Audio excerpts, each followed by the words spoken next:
Stiamo ridendo perché qualcosa fa mi ha visto un video del caro amico Paolo Romano, un turista per sempre, mi ha ricordato a un episodio di tanti anni fa fuori al Bangolotto di Pianura.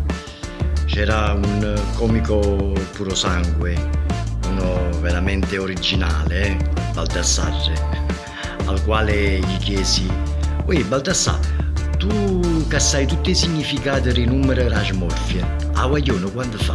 Quando te ne genia». Era doc, era originale da 100 e lode, sì. Non come i comici oggi, sì. Chi ti ricorda a chi ti ricorda a chillata, E quando un comico oggi ti ricorda nata, non è originale, no. Sono tutte fotocopie. E con questo, niente, tanto mi dice qualcosa. Arrivederci.